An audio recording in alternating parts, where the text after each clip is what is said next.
to offer, just really continue to offer more and more opportunities for experimentation and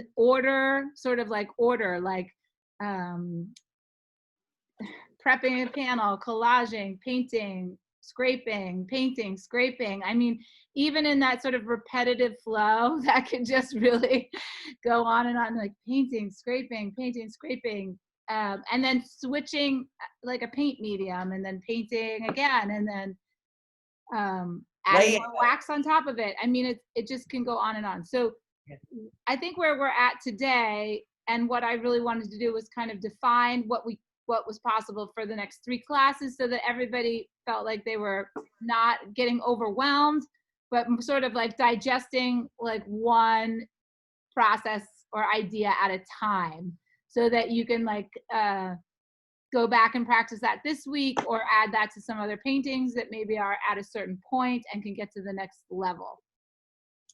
So let's introduce ourselves. We have a few new members of our group, and you can say, when you introduce yourself, you can say who you are. We are recording every 2-hour session.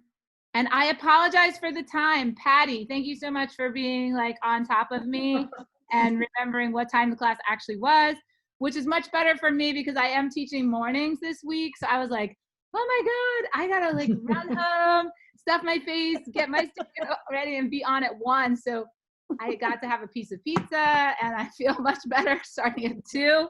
So next week we will start at 2, right? And then it's the 6th, I think we're doing the morning, right? August 6th. So with end of July. I cannot believe the end of July is next week, but okay.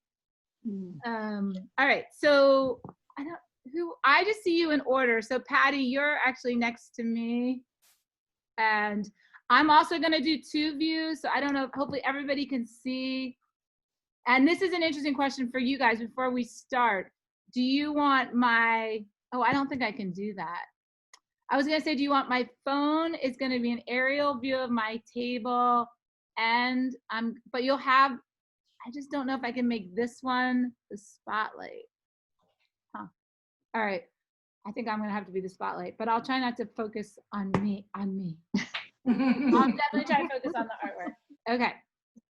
So Bonnie, you're the next one next to me. So do you want to say like, hi, introduce yourself, say where you are, anything? Yeah. And I'm in Southwest Michigan, Hamilton, Michigan.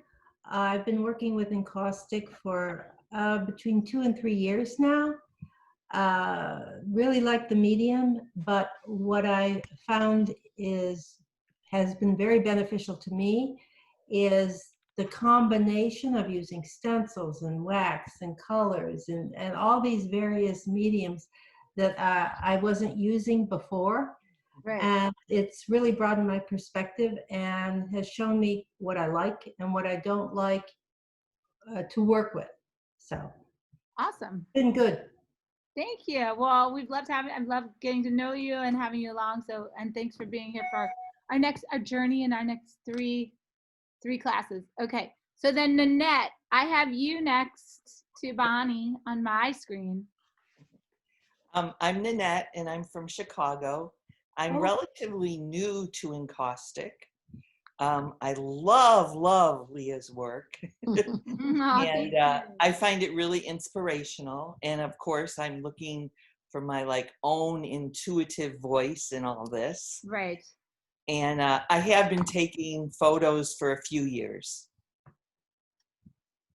And what is your primary subject matter for your photos? Actually, you know what? My husband got killed in this motorcycle accident. Was that who you were paying the tribute? Was that your husband? Yeah, that was my husband. Oh, yeah. My husband rides motorcycles too. I'm so sorry. We have that in common. I did not know. I wasn't aware. I wasn't sure if it was your son or your husband or your brother. Yeah, it was my husband. Oh my God, I'm so sorry. Yeah, it's been about 9 years. And actually, he got killed on an expressway. Yeah. And so I started noticing rethread and blown out tires. And so I did this whole tire series sort of as a way of connecting to his body. Yeah. And it was actually received really well. Oh, yeah. Yeah. That sounds really interesting. Well, And I it was often really find. healing. Go ahead. It was really healing as well. Yeah. And I do find that making work that's like close to your emotional sources, your sort of well of, you know, emotions are often very powerful, and they give you a lot of, it just is a good connection, you know, very healing to be making work about things that are very important to you. Mm-hmm. I'm so sorry for your loss, and thank you for sharing. And glad to know who that person was to Thank you.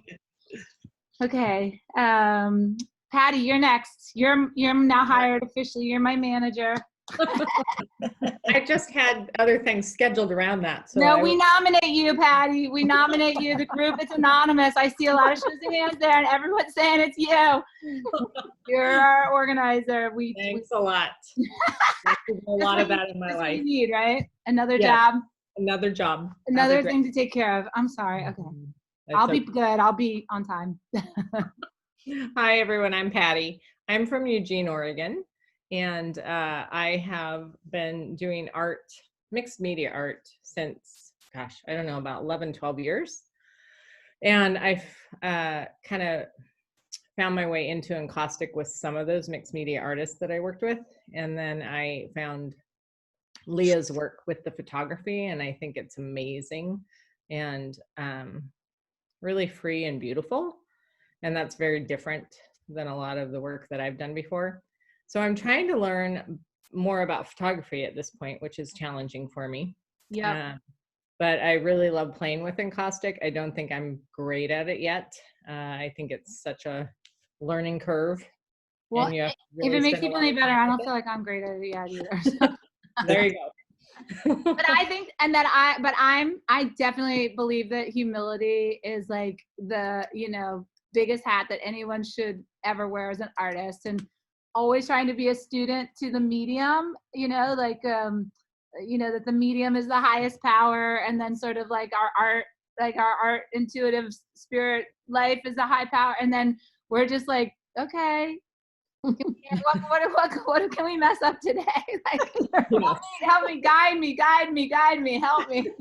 So it's it's a lot, and it's a lot of trial and error.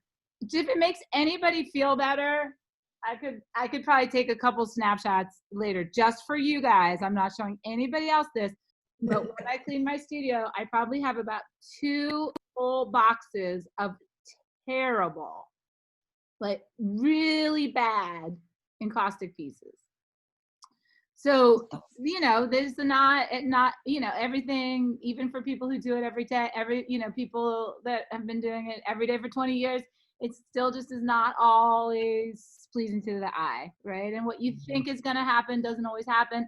And yet you're often, and I used to say this with photography too, like pleasantly surprised, or I call it gifted, you know, that you get something really amazing that you just know in your heart is exactly what you wanted, right? Or it comes and you're like, oh my God, I never even thought this could happen, and I just love it so much, right? So that happens too. Yeah. Okay, so Candace, thanks for sharing, Patty. Welcome. Good to see you. Thank you. Okay, Candace, you're up. Hi, I'm from Chester Springs, Pennsylvania. I'm a groupie of Leah's. I follow her around. We get to live close together. And I'm a mixed media artist, a paper maker, and I like to do photography. And I wanted to take encaustic as a way to incorporate all those things into one piece of art. And I also love the texture that encaustic allows you to capture on your pieces of art.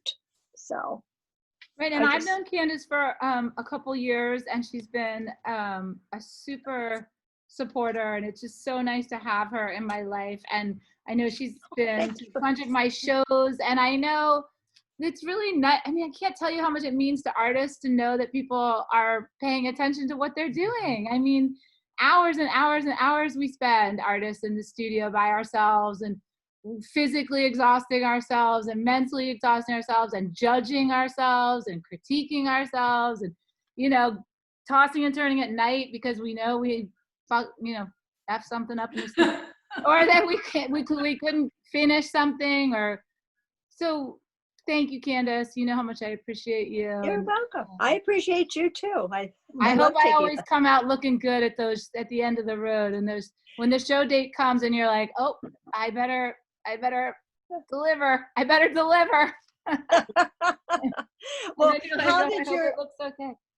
I'm proud of you for cleaning up your studio, but how do you know where everything is now? Because I did that recently, and now I have to figure out where I categorize things and put them to. So, well, you know what? I'll show you guys what I'm doing, and I mean, it's actually a sacrifice of space. And I think you guys know that I was on Martha Stewart in like 2007 or something. Now it just seems ridiculous, like it was like I didn't know. life or something.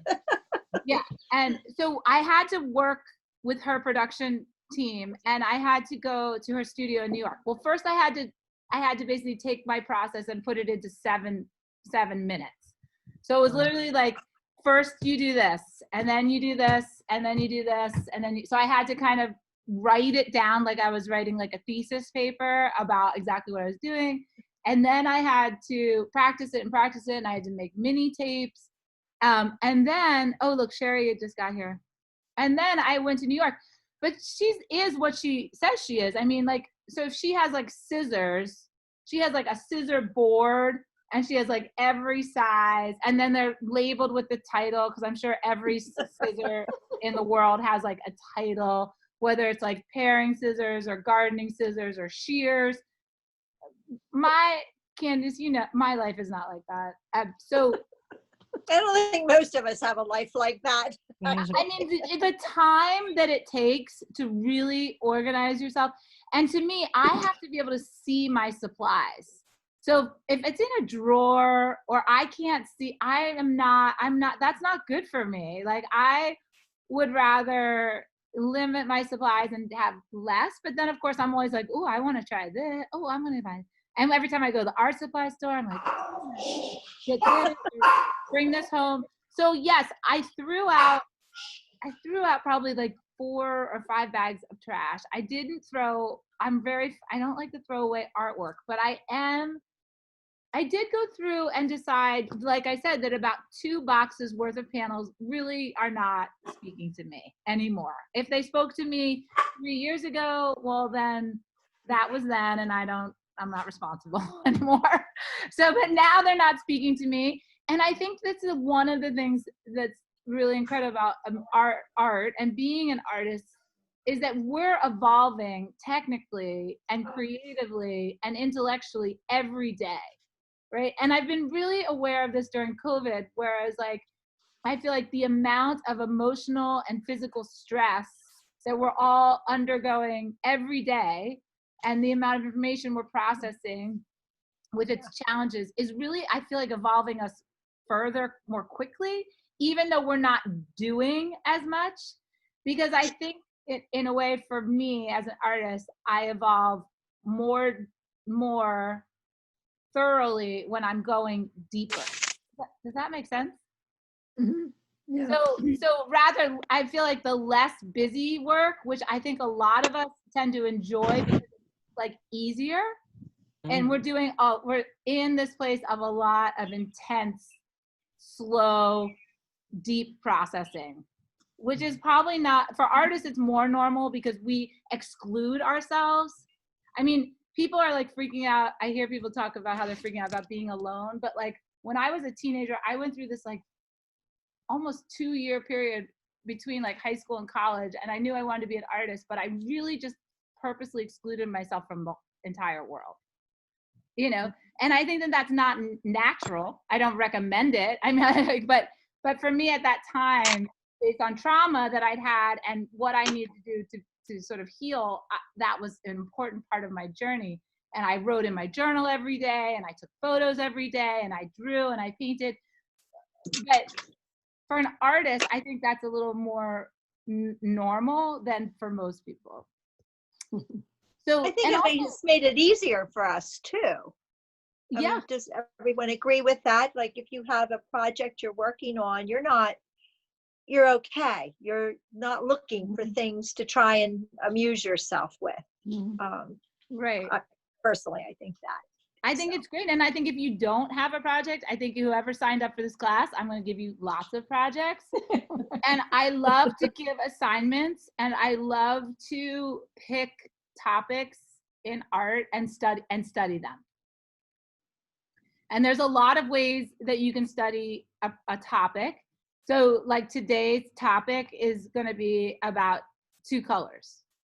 Okay. So we could study, just when I said that, 2 colors, all of these things pop into my head. We can study relationships, right? We can study how one color changes another color, right? We can study which color goes under, which color goes over, right? So that's, again, like, I can't tell you how much joy I can find in my life as an artist is I can take one tiny little topic and like, you know, go pretty far with it and be engaged in it and be curious about it for a good length of time. Okay. And then of course I get bored and I have to pick something else. But you know, that's why, again, like I'm a mixed media photographer, painter, drawer, you know, like all of those sort of things in one. And then so I can bounce around. Thanks, Candace. Welcome to our little threesome class. And thanks for staying with us. We'll see. We'll have some fun. Okay, so Pam, you're up next on my screen. Hi, I'm Pam, and I'm from Sedona. Well, I'm from New York City originally, but I live in Sedona, Arizona. And I'm a photographer, and all of this is so incredibly new for me. So I'm watching some of the things that are happening as I'm learning. Like I'll study the recordings, and I write notes, and I say, okay, I got to try that, and then some things work, some don't. But what there are 2 things that I've really found that are incredible. If we're talking about looking inward more. Yeah. One thing is that this idea of opening up a photograph. I mean, I've been so used to you record what's in front of you, that you document. And then the next thing I know, Leia's saying, well, I think we should make more space between these 2 people. And, oh, right. Yeah. And cutting it. And I just thought, whoa, that, yeah. I don't know. So it's really, it's a whole new learning. I love that line, opening up a photograph. Well, that's what it was. I mean, it was just like, boom. And it's just a whole, and so it's getting me in, thinking more about design and composition. Even when I'm taking pictures, I was like, oh, am I going to be opening this one up? Right. So that's one thing that's really incredible. The other thing that is, I'm facing my fear. I look at something I've spent hours on, like doing stencil and then the wax and and then go to the next step. And I said, oh, I can't do this because I might mess up all that work I did. Oh no. And I had to talk to myself and say, no, just go ahead, just do it. And if it's a mess, that's fine. This is just a learning curve. So it's really helping me look at my fears of, I can't look at it as, oh, I did all this. It's like, well, how do I get to the next point? Right. So that's been wonderful. And actually it's the third thing, because I've never taken art classes. I don't paint. I can't draw to save myself. Mm-hmm. But when I got the pigment stick in my hand, just the visceral movement of it, and if I was doing first tiny little dot, and I'll do some of that, and that's very satisfying. Yeah. But then getting the pigment stick, wow. And I'm so glad that you said that. I'm because honestly, I'd say I talk about that stuff too, and I talk about how like in love, like infatuated I am with encaustic materials, you know, and like this. Yeah. Oh, you.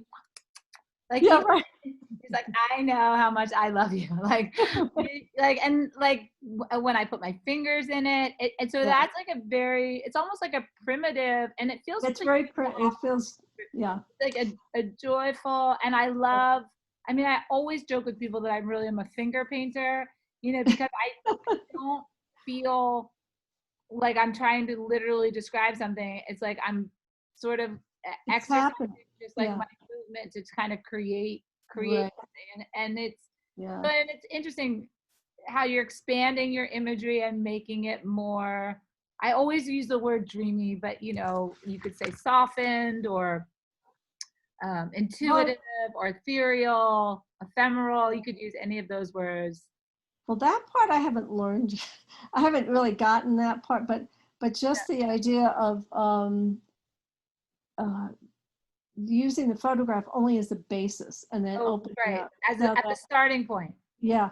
The other thing with the pigment stick that I found was I love the texture of what was happening, or you know, some swirls. But it was so thick. I thought, what am I supposed to do? I'm supposed to smudge it in. I thought, I can't touch it because I just let it dry in the Arizona dry air for 2 weeks, and then I went back and said, okay, now I can put the wax on because it's not sticky. Anyway, so I was just learning the, you know, very tactile things. Right, but you're acting like such a scientist, which I love, because you know, I love the connections between art and science. And so, you know, your intuition sort of told you that you didn't want to go there. You wanted to go this way, take this path, and you wanted to let it dry and then look at it in 2 weeks and then make your next decision. So that was like an extremely intuitive, you know, kind of from the gut, like that's not something I told you to do. Like, you know what I mean? Like you made that decision based on how you felt about it. And I think that's brilliant. I mean, you could have been super impulsive and I want this to dry instantly and taken the heat gun to it and fused it in. Oh no, that would have ruined the whole, it would have just melted it. I mean, anyway, yes. True, but also would have changed it from wet to dry. I mean, when it cooled, right? Or you could have rubbed it off. So those are like your three sort of like, right? Like this three-pronged fork in the road. Yeah. You took that path. So that's interesting. And maybe journal about that, you know, and then journal about how that turned out, you know, and then maybe the next time you try something different, or or you decide that you like that, and then that becomes sort of part of your process, you know. And remember too, things that you like, right? Things that you like that either I show you, but more often what I found is things that you like that you're able to do on your own, right? Then try to make note of those things. Whether you I was writing notes. This worked, that didn't work. I was trying to do stamps that totally didn't work. Okay, so go to stencil. Yeah, so Right, so those become really fun artist journal entries where you're basically like, I tried ... right? And they're like X, X, X. Okay, and then smiley face or heart, like that one worked. Like that was good. I like that, right? And I always go back, and Candace probably knows this too from just working with, I always go back to the very essence, like just like the most simple application of wax medium over a photo with a tiny bit of one color of pigment stick or canvas is beautiful, right? Like the simplicity of like that 1, 2, 3, like a baby's first step when they actually go, you know, like dun, dun, dun, you know, but that is beautiful. So in a way, like knowing that, you know, gives you a lot of confidence to move forward and try other things and other more tricky combinations and more complicated layering effects, right? Because in a way, you know that if they don't work, you still have that as a backup. Like, you know that that's a source. Does that kind of make sense? Oh, it makes total sense. It works for me. It works for me because the pictures that you printed, I haven't even touched them yet, because in a way I'm thinking, I really want to try them simple. Yeah. It's just what you're saying. There's a and I'm going to print some more for you. Yeah, that'd be great. Yeah, and there's no hurry. But anyway, so no, I do like that, you know. But the other ones I look at, okay, well, you know, I'm just experimenting here, so it's right. Yeah, but I still feel like that. I mean, I still feel every day. But that's the humble hat. That's being the humble warrior, the willingness to come to the table and to be with the medium in the moment and allow it to go where it goes, where you're reacting, it's reacting, you're reacting, it's reacting, it's action, reaction, right? Yeah. It's the real world, it's alchemy, it's relationships, right? Mhm. And your willingness just to be with it and be the witness and be the participant, and then also be, the releaser, like, okay, I'm out, I'm good, we're done, I'm gonna walk away, right? I'm gonna revisit this tomorrow. Right. Right? And that's what, too, I think one of the coolest things about the encaustic is that addition and subtraction ability, right? And I think about, I've drawn so many analogies to why I've needed this in my life and why this came to me and what I'm here to do with it. And I honestly, every year, I'm learning more about encaustic, and my work is totally changing. So, like, is that a good thing or a bad thing? I mean, so far I've just been like going for it. But but it's always putting me on that humble side of the fence where I'm like, I'm willing to try something new. I can't guarantee it's going to work out. It's going to be okay. It's going to be okay. Right? All right, so go ahead, Deborah. Your Deb. Do you go by Deborah? Deb? Deborah. Hi, Deborah. Hi. I'm in Dallas, where it's very, very hot. Yes. It's very hot for Pam too, right? Is it very hot in Oregon too? No, it's pretty nice. It's nice in Oregon. It's really hot in Sedona, isn't it, Pam? It just broke because we're getting the monsoon rains are starting, but it was triple digit. I can't tell you, it was unbelievable. But now it's breaking now. What's it like in Dallas? Is it 100? Is it 100? Well, it's been in the hundreds. Yeah, this week we're actually having a cold front. It's in the 90s. Oh, so. Congratulations. We just had rain, and now it's like 150% humidity. It's a little bit cooler, but it's like you could, it's a sweat box. Yeah. So, I started out oil painting. I do oil painting, and then I decided I needed to learn how to draw. So I started figure drawing, and I feel like I'm kind of art ADD. I am totally guilty.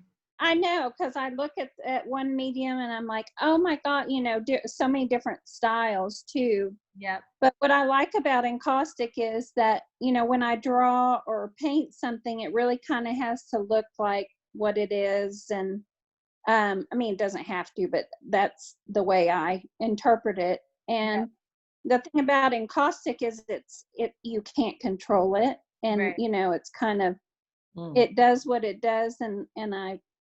So that really, is like freeing for me, right?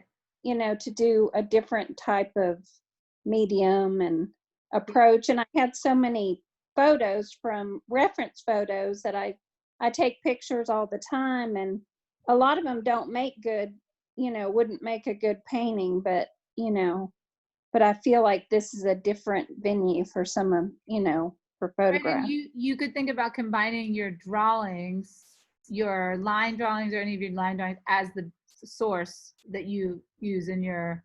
Well, I signed up for your figure drawing because I was just gonna say you're like the perfect candidate for the figure drawing, because Marcy is like, she's like a figure. It was so cool because Marcy and I met in Kentucky at an artist residency, and we hadn't known each other. We'd never met before.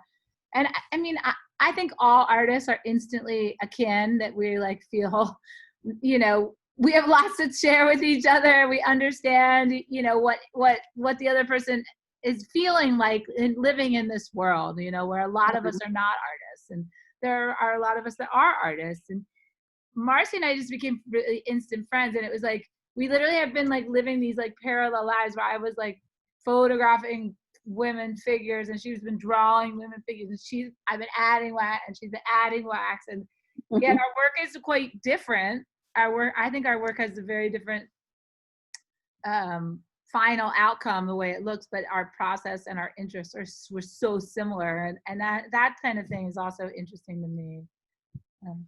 Even if I asked you all like right now to draw, you know, the whole like egg, like if everybody drew the egg right now, you know, how everybody's egg is not going to look the same, you know, and that's individuality and unique perspective and the joy of living, right? The joy of our physical being, that we don't all hold the pencil the same, and our arms don't move exactly the same, and you know, our intuition tells us to go differently, and that's all really beautiful stuff.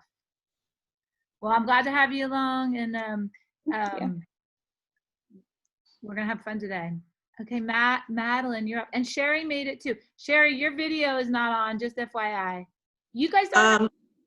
I don't know how to do that. I see that I'm a black and white symbol. You are, and that's fine as long as you can see me is fine. But wait, let's let Madeline introduce herself, and then I'll talk. There is a way I think you can turn it on if you want it on, but let's let Madeline go first, and then we'll come to you. Sure. Okay.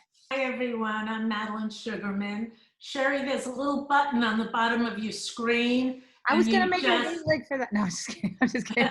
There's a little button on the bottom of where Leah is, and there's a line going through it. And if you click that, it will put your picture on. I have no little button. How many people are in class? 10. 8, 1, 2, 4, 6, 8, 9. Because I have, I have 9 pictures on my screen, but I have no button with a little line through it. At the lower left-hand corner of your total Zoom thing, there should be 2. There's mute in the lower left, lower left, bottom, and there's video, stop video or start video.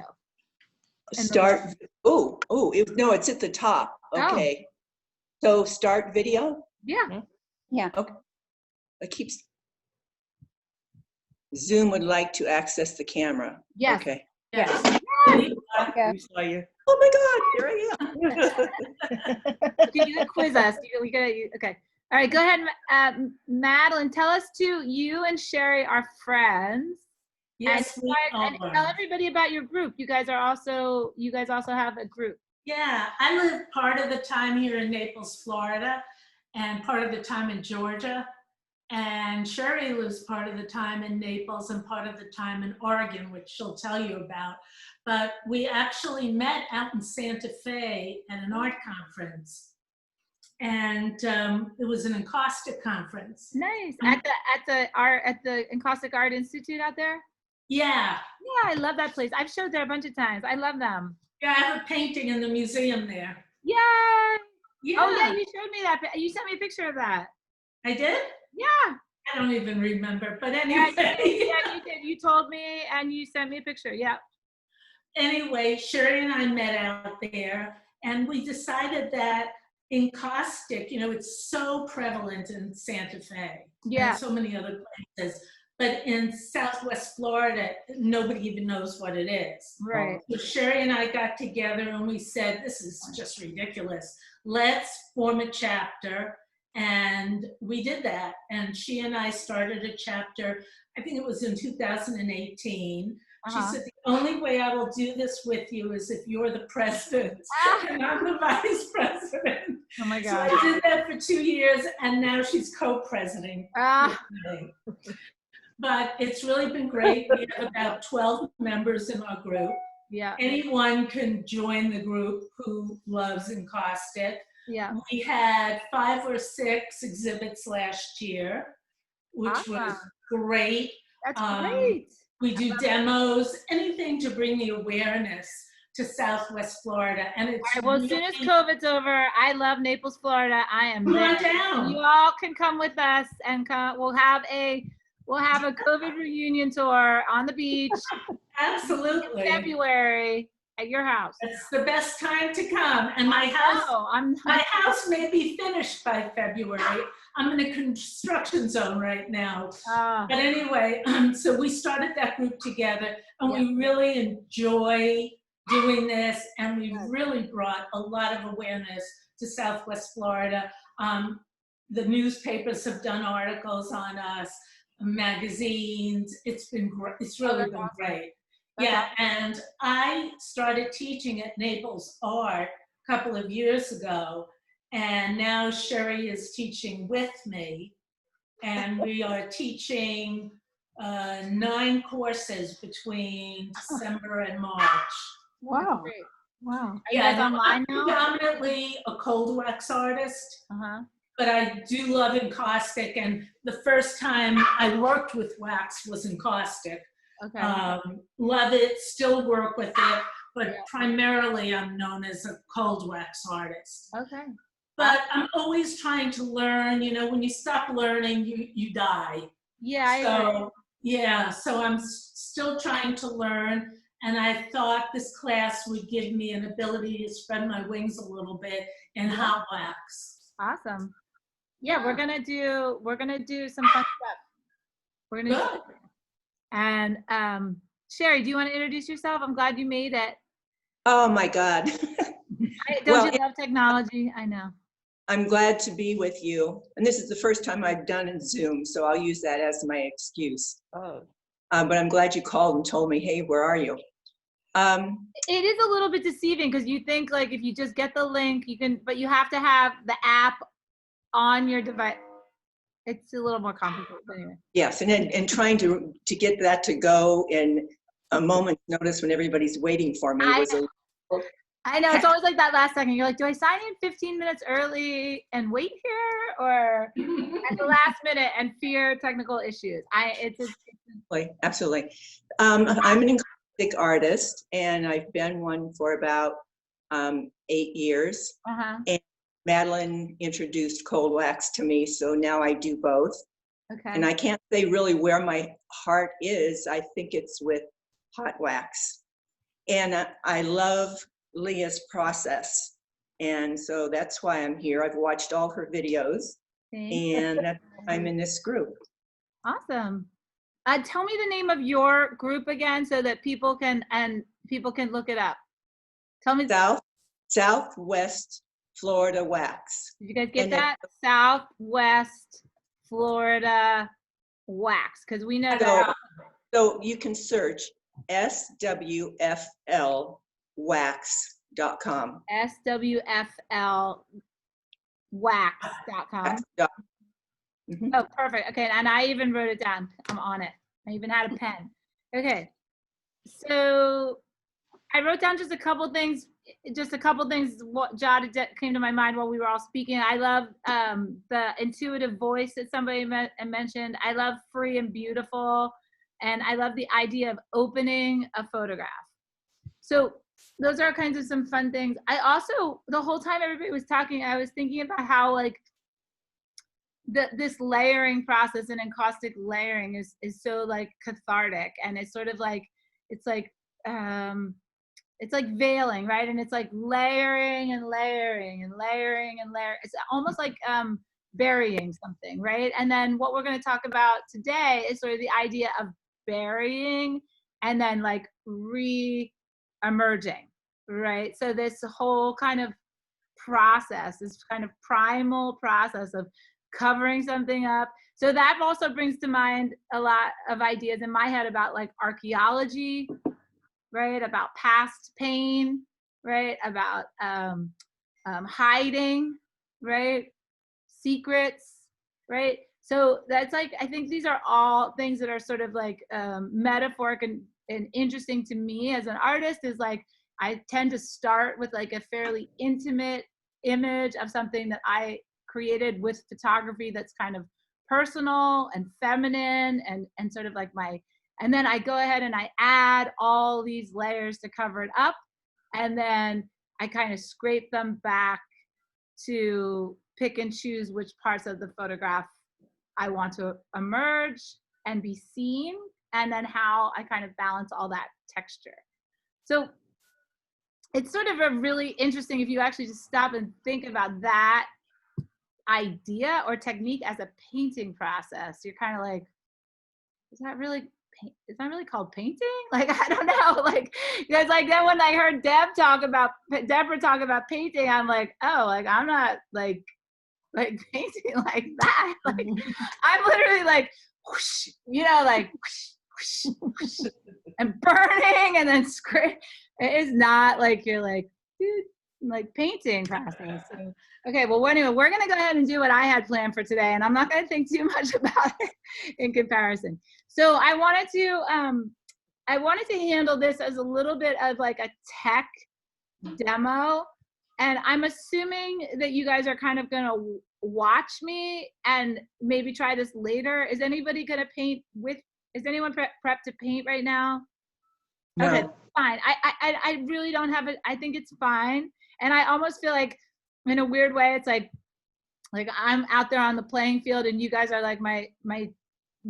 You're gonna watch out. You're gonna watch me, right? You're gonna help me watch out for all my pitfalls, you're gonna like cheer me on, and we're gonna do this like collaborative group thing, and I'm gonna actually get my hands dirty, which is great, and I'm gonna act it out. But I want your input. So I have two pieces kind of prepped, and I also really want to kind of, I think when I look back at the classes that I did in June, because I'm very critical of myself in hindsight, I feel like, and I don't remember if you guys all, I think that this piece, and I don't care about the piece one way or another, I'm not really judging the piece, but I think what was extremely interesting and helpful during this class was that I divided the canvas, right?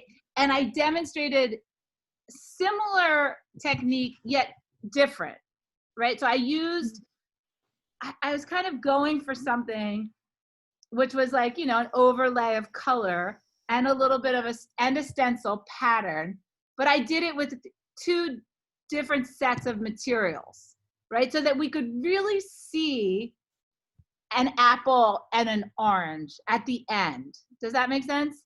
So that it was like, and I feel like I want to do something like that again in these upcoming classes, so that I really feel like I'm giving you as much technical information as I can.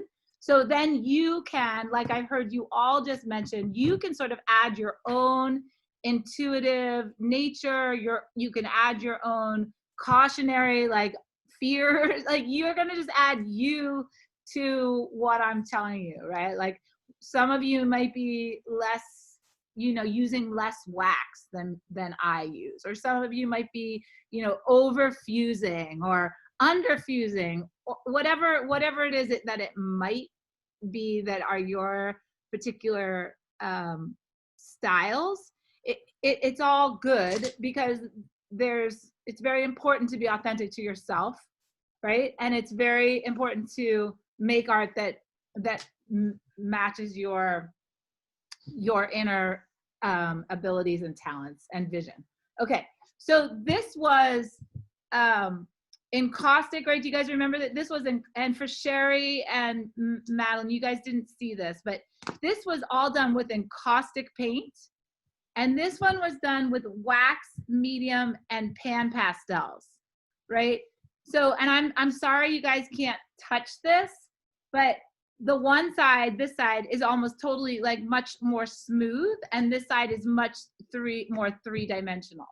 So when you talk about encaustic paint, we always have to remember that what I love about it so much, and I think why you're here, is that encaustic, we're not only talking about pigment, right?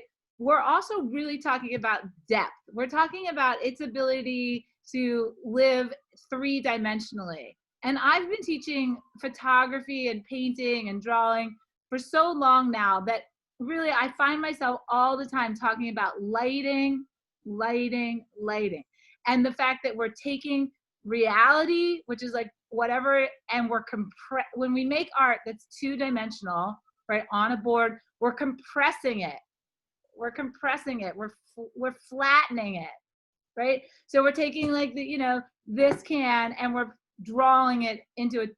So what I love about encaustic is that it sort of evokes these feelings of having that third dimension in a surface texture, right? And it's not like a ton. I'm not talking about building a box out of wax, which I'm sure we could do. And that actually was maybe one of my ideas for our 6th class, is that we talk about like really raising the bar on the surface and going to building building things. But today we're going to talk about color, and we're going to talk about layering color with encaustic wax. Okay, so I would love, and I think some of you have seen this, but I'll show you guys anyway. So I rearranged my studio, and for those of you who remember, I used to have I had two parallel tables, but now I made like an L, right? How appropriate, I made an L. Okay, so I could remember the first letter of my first name. Okay, so, but I have like this waxing table, which is my stainless table. I have that entire table, and I think it's like an 8-foot table with just my art supplies. So this goes back to that little bit I was talking about Martha Stewart. So she definitely would not approve of this table. However, I like it, and I know where everything is, right?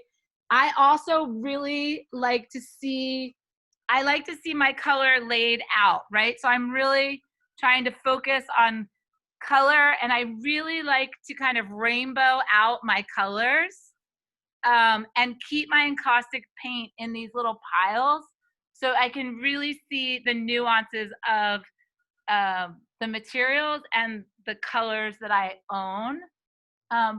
Behind them are my pan pastels, my chalks, my paintbrushes, my tool pile, right? I love all of those tools. And then more pigment sticks. And then over here, I have one nice work table, right? And then over here on the other side, over here in the background, I have a nice little shooting photography studio. So I have 2 hot plates right now. Okay. And I think I wrote a list. I just want to make sure that everybody's aware of the supplies. I'm going to try to keep my supplies minimal for each class so that like we're not just feeling too overwhelmed with content. Okay. So the idea that I wanted to do today was I wanted to take a photograph or a fairly white board, right? Or a whitish photograph. So I picked this one for today, and this is actually an old photograph for me. And I have a larger piece that I'm working on. I don't know how much I'll work on this one today, but it does have a lot of white on it, and it's fairly abstract, right? So it's, it might be good, and I might stick to the little one, at least to start out. And then what I'd like to do is I want to layer 2 encaustic colors together, and I really do want to go ahead and, I was like, at first I was like, oh, that sounds too hard. But I really do want to do black and white. And then I want to do white and black. Okay. Encaustic paint. And then what I also want to do is I want to do 2 colored encaustic paint. So I want to either do, and you guys can help me out here. You guys can choose because I'm going to do the demo. But I either want to do like orange. No, wait, I want to do like orange and blue, or I could do, does anybody else have any other ideas? Orange and blue, or I could do, I don't want to do purple and green, but I could do, so like when I say orange and blue, like I could do,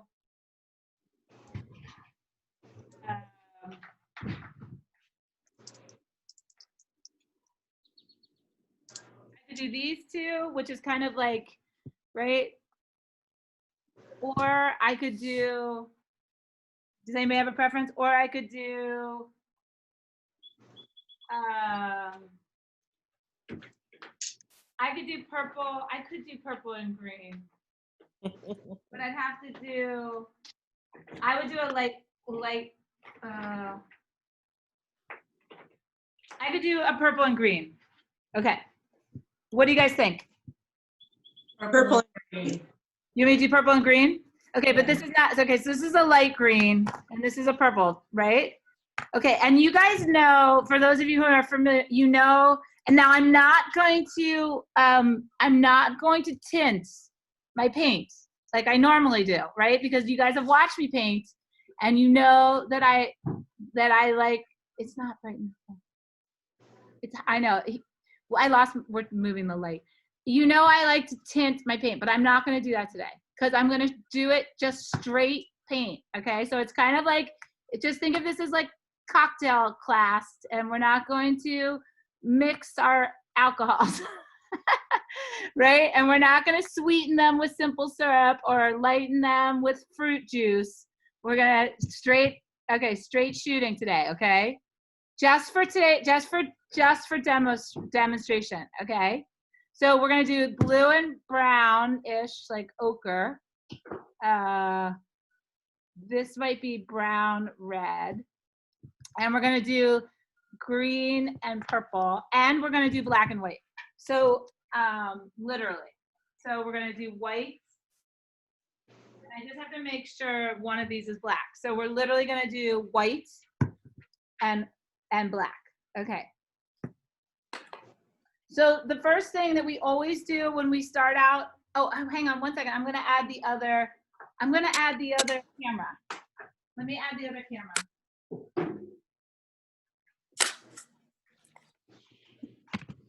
Now, when I go ahead and do this type of painting, I really don't feel like I know what it's going to look like.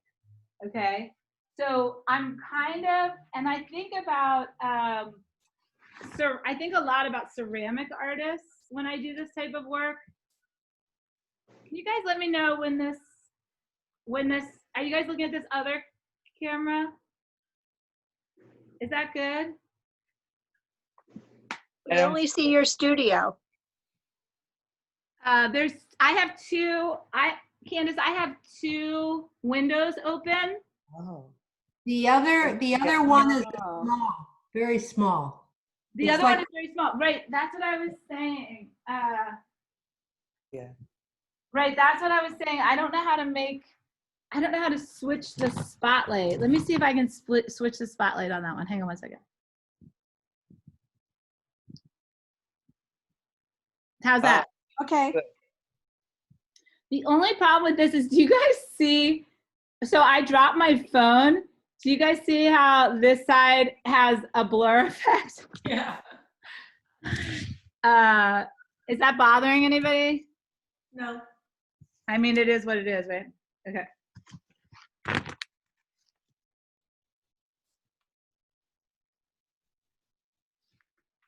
All right, so I'm going to follow some of the steps of things that I've showed everybody in the past, or you've heard me mention. Now, this particular piece does not have, and I can paint upside down. Is that better for you guys? No. That's upside down to us. It's upside down to you? Oh, yeah. Okay. Okay. So I have my wax medium over here, and I have all my brushes in here. So, and I've mentioned to you guys that I like mud. So these brushes are whatever. They're, and this wax is also kind of, it's not totally muddy, but it's also not totally clean. And I'm pretty, usually just really fine if it's not totally perfectly crystal clear when I do my wax medium layer, because really it's the very undercoatings, right? So I'm just gonna go ahead and do my wax medium layer. And the reason that I do this clear wax medium is so that if I do add a strong pigmented color, that I'm not staining the white part of the photograph, right? I'm gonna move that camera a little bit closer. Okay, you guys? So I'm just gonna let this, I'm gonna fuse this, and I'm gonna let this set. Again, a lot of the time, I'm not too concerned with this, the texture of this. I'm just kind of enjoying myself and laying down this base coat, right? So I really just call this a base coat of wax medium. And again, it's kind of to give me just a little bit of beef, right, of wax to work on, and a little bit of protection for my photo so that I don't stain the photo with pigment. Okay, and I can just let that cool for a second. I'm gonna see if I can move this camera a little bit closer.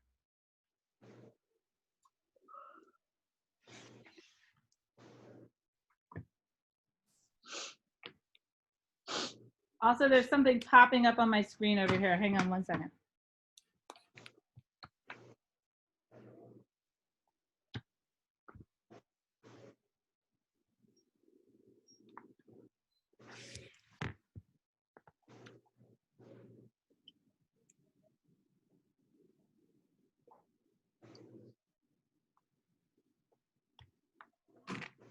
Uh-oh.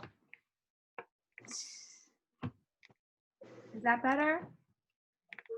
You guys like, is that better? Are you still getting, oh, there it goes. Hold on. This is when I need my tech assistant. Okay. All right, we're just gonna go with it. Now I feel like my table's too wide. Okay. So I'm gonna use my torch and I'm gonna fuse this layer just really lightly, right? So I'm just gonna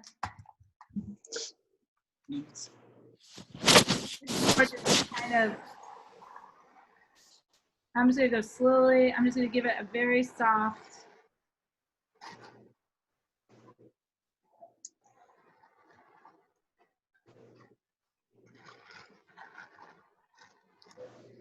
So the idea that I really want to demonstrate today is this idea of layering two colors, right? And scraping back. So I'm going to use my masking tape today. And that way I'm going to be able to keep my colors separate, right? And I think I'm going to do the black and white on this whole piece. So I'm just going to divide this piece and I'm going to do one side black with white on top, and I'm gonna do one side white with black on top, okay? So then we'll get to sort of see and compare the difference of those two. I'm gonna introduce a very easy, I'm gonna introduce some easy and simple stenciling to kind of just give it a little bit more texture. I'm gonna choose a brush that's, remember we talked about brushes, right? We talked about Hake brushes versus bristle brushes. And the bristle brushes are very bumpy, right? And are gonna give me a lot of rough texture. The Hake brushes are gonna give me a much more smooth, sort of luxurious coating. So I think I'm gonna go for the Hake brushes. I wanted to share also this sort of, I don't know, does anybody ever feel like they have like aha moments just with like art in general? And I was actually working on Google Draw with a bunch of middle school students during COVID, the end of last year's school year. And I wanted to show them Andy Warhol's soup cans. So I started to look at Andy Warhol's soup cans and silk screening, and I really started to love that idea of a background color, right? A foreground color for the main subject matter, and then what I called decorative design colors for like the label, the top of the can, the bottom of the can. And I just thought it was ingenious how he could take literally like the same subject matter and repeat it in different color combinations and then make each piece seem so important, right? So that was kind of like an idea that I was like, oh, you know, I could take the same photo, right? And I could paint it in all of these different color combos, right?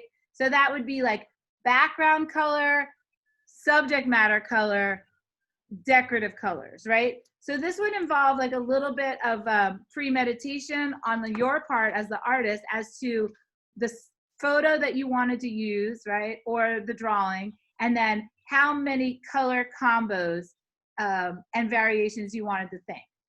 So technically for this picture right here, if I were gonna do that, my background color would be any of these areas that were white, right? So I could easily take this entire white wall and make that blue, red, brown, purple, which would instantly take my subject, which is this girl, and pop her forward off the background. Then I could choose to sort of decide, oh, am I gonna leave her dress white? That would be one color formula. or I could change the colors systematically. Okay, I'm not gonna do any of that right now. I'm gonna go with what I wanted to demonstrate, but I just really wanted to talk about silk screening as a medium that I think is worth investigating either online or in a couple like YouTube videos, because I think that silk screen artists really have to think about the layers of the colors that they're going to combine. Okay, so they have to choose a background color. They have to switch the screen. Then they choose the overlay color of the subject matter. Then they switch the screen. Then they switch to another color, right? So I felt like there was a lot to be learned there for me as an encaustic artist. All right, I think I'm gonna do white. I'm gonna do white on this side. So I'm gonna take my white encaustic paint, which I also have in this little tin, but because I'm gonna use this big brush, I'm just gonna take the white paint and I'm just gonna melt a fair quantity of it right here on my hot plate, right? And then I often find that this paint straight off of the stick like this is really a bear to work with. So what I'm gonna do is I'm gonna mix it. Now I know that this paint right here, this wax medium, is a little bit dirty. So I have cleaner wax medium here. I can also take wax medium directly out of the can and extend, right? So if I'm adding wax medium to encaustic paint, I'm just literally trying to extend it. I'm trying to kind of like stretch it out and make it more flexible and friendly, user friendly, not so stiff, right? And a little bit more translucent, okay? So the more medium that I add to it, the more translucent it's going to get, right? So if I added paint just to wax medium, that's of course just like tinted translucency. But if I add wax medium to this paint, I'm just trying to get it to open up a little bit and move more freely. Otherwise, the paint I find is very stiff because of the resin. Okay, I'm using a nice fat brush, right? And I'm just gonna go ahead and put this fairly opaque, I would call this an opaque layer, right? And the reason that it's opaque is that I can no longer really see the photo, right? And I'm gonna try to do it nice and smooth, right? Because I'm using this beautiful, nice big brush.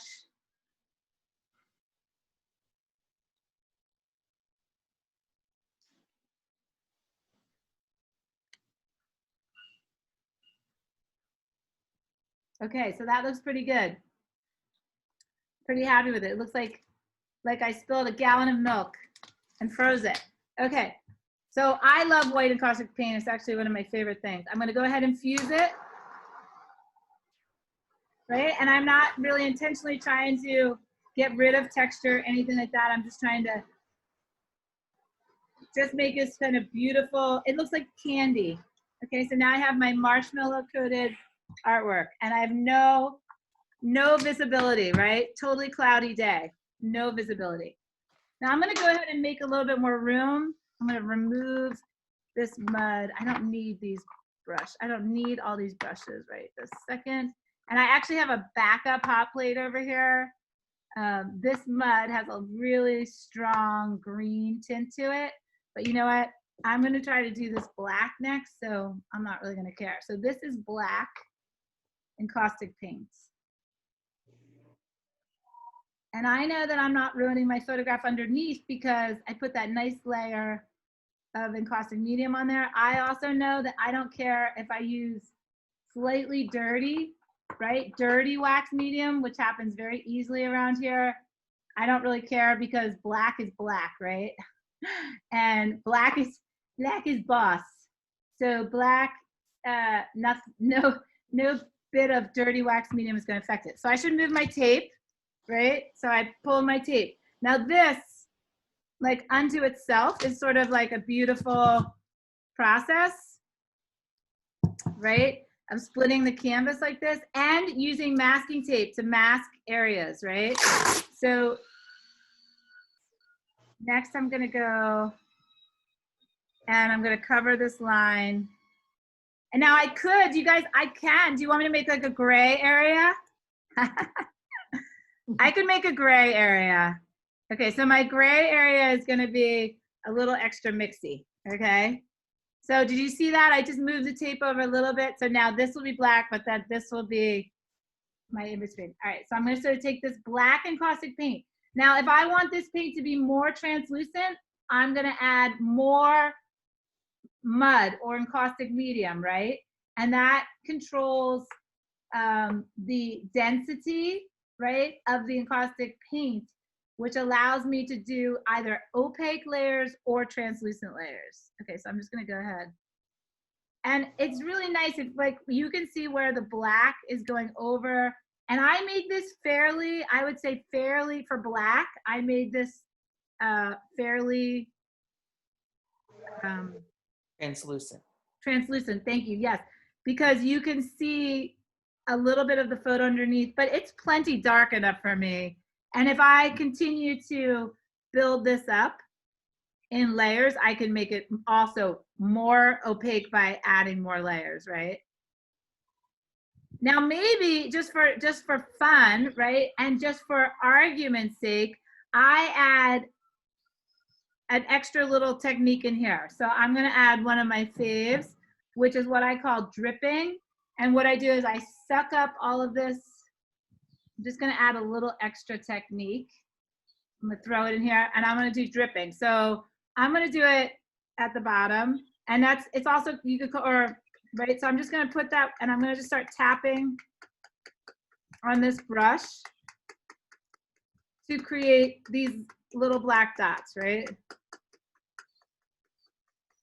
So again, like these types of sort of mark making and like playfulness are things that I just tend to like resort to, because I think in essence, I'm kind of a playful person.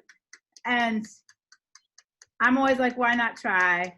And I do really like rain drops and anything that's circular. Okay, so for now, I can leave my white brush here, my black brush there. I'm gonna give this a nice fuse. And you guys are probably going like, what the heck? Why would I do, like, where's the photo, right? But I'm not even like, I don't even care. Like right now I'm having so much fun. I like completely forgot about the old photo. Okay. And did you notice too, like with the dots, I fused like pretty lightly, right?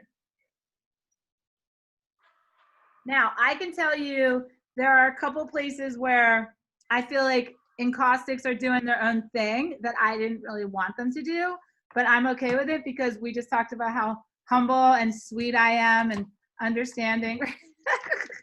Okay, so like here at the top, right here at the top, like this is a little irregularity, right? Also, you can see where the white is coming through the black. Also here, the heat caused a little extra bubbly kind of, I don't know, squishiness, but I'm okay with it. All right. Any questions so far? No questions? Okay, you're dying to know where I'm going with this. All right. So I kind of have to remember like what the photo actually even was, but I think she's like a figure like right in here, and then there's like a tree branch over here. So sometimes you do kind of like forget, and you're like, oh. So it might be a good idea to keep like a little picture on your phone nearby if you want to kind of like remember. But I'm just gonna start like decorating things. And I think what I'm gonna do is I'm gonna do a white, I think I'm gonna do a white flower here in a stencil. So I'll have a raised surface before I cover it with black. Okay, so I'm gonna do another layer. So this is gonna be a little, again, I'm not gonna tone it. I'm not gonna add another color. I'm just gonna stay white, true white. I'm staying straight up today, right? So I'm gonna go straight white. And really the art, where the art is gonna happen, I mean, the art is happening. I mean, there's definitely something happening here. But I think for me, where the beauty starts to happen is when I start to scrape away, okay? So we're building these color layers.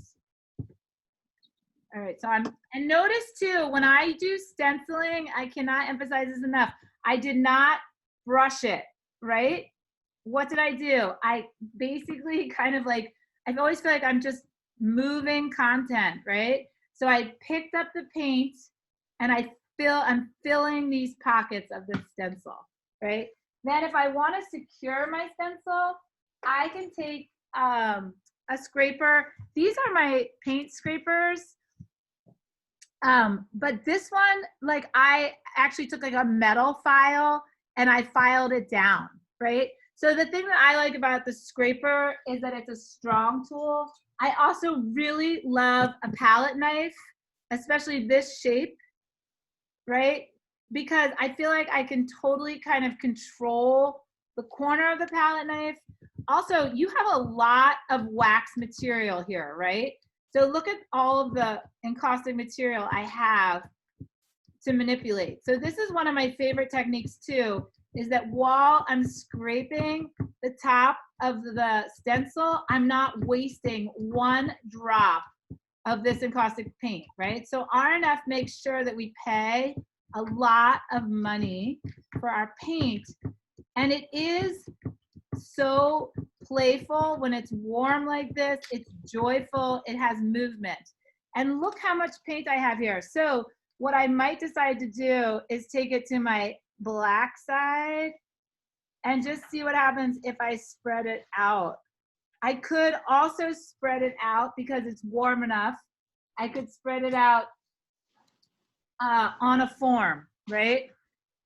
Like I can, this one's kind of thick. This is actually not a good idea, but this is like a fairly coarse, thick piece of lace. It's not like a thin, but I could. I'm taking on a big fish here. All right, but I could try. So I'm filling these holes with a spackle knife. I'm really very physical at this point with the medium. And I got like a tiny little pattern, but I'll take it. So, and a lot of times with this like type of work that I do, I'm just looking for texture. I'm looking for sort of beautiful randomness. I'm looking for unintended pockets of mixing colors, of texture, of shape, right? Okay. And remember, I'm going to do another layer over both of these sides. So there's the white area. And of course, with my stencils, because of the way that I keep my studio, I got a couple extra little pieces of stuff, right? Of other colors of wax there, which is fun. So I'm going to go ahead and fuse that in. I'm also going to go ahead and fuse that in.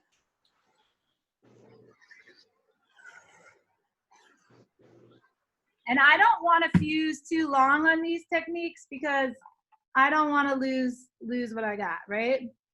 So at this point too, I could go black over here, but that's not gonna be good because I'm gonna add black to this, right? So I think I'm just gonna keep working black for texture's sake, and I think it's gonna look better if I go over here.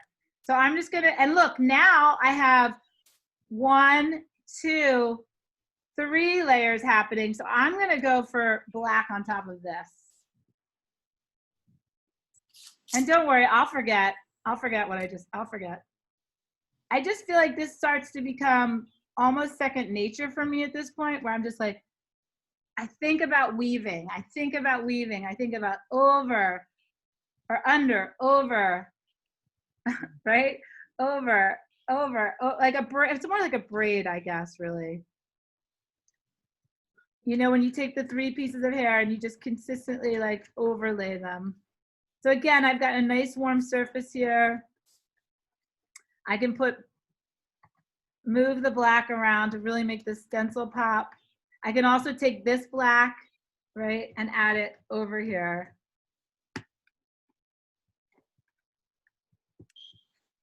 Okay.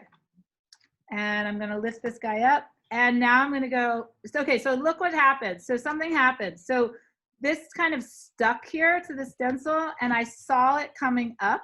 So I don't want it to come up. So I'm gonna try to, but it's just a little bit too warm, these layers. So I'm gonna try to get it to stick back down. And maybe I'm gonna let it go. Let me see. I'm gonna try to take it off of here. So you see what's happening? So it's sticking to this stencil and it's lifting up the underneath layer of wax here. Because it's just too warm. All these layers are just too warm. So I'm gonna go ahead and just power through. But maybe I'm just gonna blend it. I'm just gonna take my palette knife and blend it. But I'm not gonna have all that yummy texture anymore. And it is about probably like 85 degrees in my studio right now. So fairly warm situation.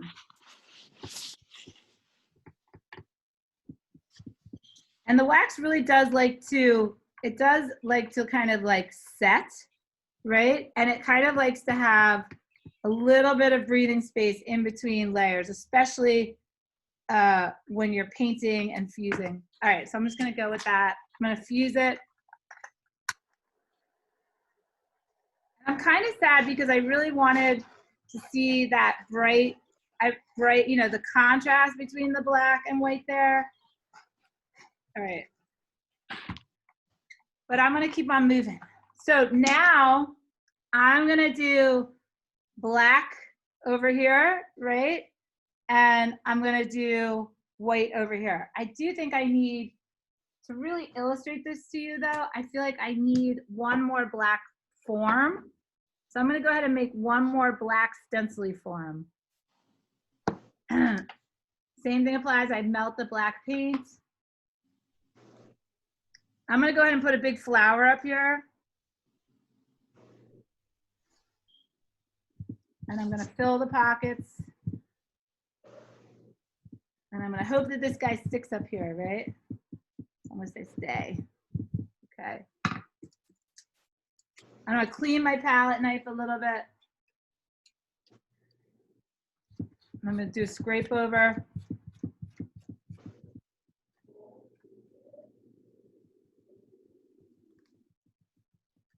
And I really, like, I'm not planning this. Like, I don't really have any preconceived idea about how these pieces are gonna turn out. I'm just trying to build texture. So look, I lost another chunk here, which I actually kind of like. And so what I can do right now, and I like this, is I could technically add a layer at any time, you guys, you can add a layer of wax medium, right? Which would give me an opportunity to sort of level the surface, right? But maybe I like this indentation there.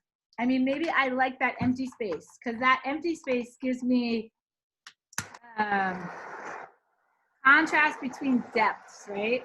All right, so I'm gonna actually just leave it. And I'm gonna fuse it to make sure these are not. All right. So right now, I feel like it's kind of an interesting, like almost composition unto itself, which I think in a weird way is something that's sort of important to me. I often consider the fact that if there wasn't a photo there, would I still like the encaustic work? Like, so to me, technically, with or without the photo, I like this composition. I like the textures that are happening here. And do I even need to reveal the photo right now, right? So that's like something that I think is kind of fun to think about.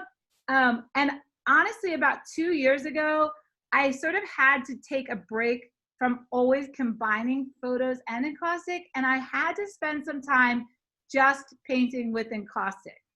Now, those kinds of pieces are not like necessarily pieces I would show in a gallery because I'm known for a certain type of work. However, they were very important psychologically to me, that I was more kind of paying attention to the encaustic part, you know, as much as I was paying attention to the photography part. So it was nice to kind of like separate the two and pay attention to them individually for a little while before I combine them again. So if I started scraping back now, I think I could possibly have an interesting composition. I could also take this whole piece and put wax medium on it, which would reduce the texture, right, that I see here, okay? It wouldn't take away the texture, but it would eliminate the visibility of the texture, okay? So if you're one of those people who likes texture but doesn't want to see a raised surface, you can coat this with the clear layer of wax medium, fuse it, and then maybe smooth it out so that it looks textured, but it feels smooth. Because right now it's obviously textured and it looks textured and feels textured. But I'm gonna go ahead and I'm just gonna go straight up and I'm gonna do it. I'm gonna just go ahead and put the black right on over the white, and I'm gonna put the white right on over the black. Now, if I had a little refrigerator in my studio, I would definitely be sticking this baby in there, in between these layers. But we're just gonna go for it a little on the warm side because I know you guys are all warm too, so it's definitely a factor. Again, I'm using this super wide, lovely Hake brush. I'm also what I call loosening up my encaustic paint by adding quite a bit of encaustic medium to it. And I'm just gonna go straight. I'm just gonna go straight as I can, right? Now I didn't lay the tape down. Now at any point too, this is where I become like that humble warrior. And at any point, I can sort of love what the wax is doing by itself. Like I just particularly kind of love this like squeaky floral area right here. So I'm not gonna add more black paint, okay? Just because I kind of think that this little area here is beautiful. And I'm gonna go ahead and do the same thing on the other side. I wanna try to move to color too, so don't let me talk too much. I'm gonna, you know what I feel like I should do? I feel like I should let this one sit. So maybe I should just move on, I don't know. Should I move on and do the purple and green thing? And let this one cool for a second? What do you think? No comment. Wait. And look, now I have a little, of course I can't go totally, I'd have to like I'd have to really focus if I wanted. Look, I have a little bit of red in here. I'm sorry. Oh, and you know where it came from? Okay, so I have a little bit of red on the bottom of this paint stick. So now I have a little bit of red in my white, but oh well, right? So again, like this one, I know that I want this white paint in between these. Oh, and I should do one more thing real quick. I just thought of one more thing I want to show you. So I know I want that white paint to like sink into this flower. So I really am going slow. I'm not, you know, like I'm really, and also I can tell that I don't like the consistency of this paint because it's not moving. So I'm gonna make it, and look at this palette. I mean, this is like too where wax, this is so pretty. All right, so oh, look, so much better. Did you guys see the difference to that? Like it just wasn't moving. And then I added the wax medium and I'm like, whoo! All right, we're sliding around. And again, if I want to fill an area, I kind of have to dab, right? Dab, dab, dab, right? Because it's a little bit deeper. Also, remember over here, this is a very raised area over here, right? So I really have to kind of change the way that I brush, right? To really add content. Okay, so I covered it. Oh, I know what I was gonna do. Oh, I'll do it over here. So I wanted to show one other really super fun technique. So I think, has anybody been counting? I think we're on wax medium, white, stencils, black. So right now we're on layer number 4, right? But if I go in here and I remove or draw in this surface, it's pretty thick. I can tell, like there's some wax. So here's a little pottery tool, and I'm just making some indentations, right? So this is called incising, right? I'm creating spaces. I'm kind of like removing the wax and digging in, like drilling in towards the board and making little wells, right? Little circular wells. And you could do any type of drawing motions here. You could do a smaller tool. This is actually like a lobster pick. You could do tapping, right? Does anybody like to do tapping? Right, so I'm making tiny little like woodpecker holes here. It's very relaxing. Okay, also, if you wanted to draw, right? So if you're a drawer and you wanted to draw, you could be drawing any type of line. And it's really beautiful because I can see the depth of the layers of color there. Like I'm seeing into white and I'm seeing the black and I'm seeing the white at top. So even just like that depth kind of showing off is really beautiful. Now I could go ahead and fill those holes, right? Which is a little bit tricky. And again, I might want to just not really paint, but dab, right?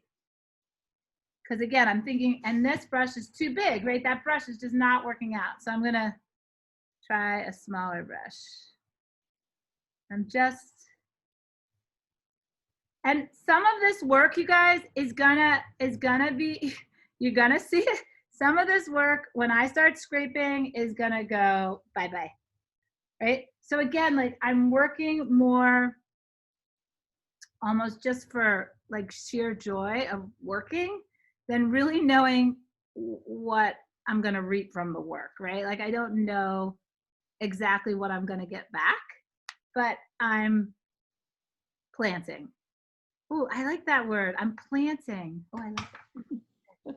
So I'm planting these little patterny seeds. And look over here, I'm just gonna go ahead and try to plant some white in here and all of those little lobster picky holes. All right, so that was a lot of techniques. So I used drawing, right? I used the stenciling. I put multiple layers, and I think I have like a pretty good package. I'm gonna fuse it one more time. And now I'm gonna go on what I would call an archaeological dig, right? So, and I definitely apologize to you guys for not photographing the original photograph, right, underneath before we started. However, I probably can take a screenshot of it from the video, but I mean, I would not say this is a terribly interesting painting right now, but I also would not say it's a terrible painting, right? So I'm gonna go on a little archaeological dig, okay? And I'm gonna use I actually brought the box out. So I went on Amazon and I bought these razor blades. I just couldn't even believe it. I think it was like $9.99 for this box, but they come individually wrapped in wax paper. So I just love this. And like, this is just such a beautiful, simple technique. So now I just get to start exploring, right? And this is to me where the art starts happening. So at first I start very gentle, because if I scrape too hard, it's just gonna go too fast, right? So, or I'll just go right back to the photo and completely bypass sort of whatever beauty is happening. Now I know that my goal is to have the photo come back. So, and I know she's like in here, right? So, but again, like I don't want to miss anything that's happening that's beautiful along the way. So, and this could be one of those things that could be really fun, like every few minutes that you're scraping, you like take a picture, right? I can't take a picture with my phone right now because my phone is on the top of the hand, but like here come these little like dots over here from the stencil, and the black are sort of popping up, right? And I know my figure is somewhere in here. So maybe I just start applying more pressure in here, but like lots of beautiful things are happening. And so as I'm scraping, I feel like I'm kind of also like mixing these paints and sort of, oh, and look, here comes my flower. Do you guys see? Here comes my rose. Do you guys see my black rose coming out here? See? It's like emerging. It's like, this is like, to me, you know what this is like to me? Because I was a darkroom photographer for so long.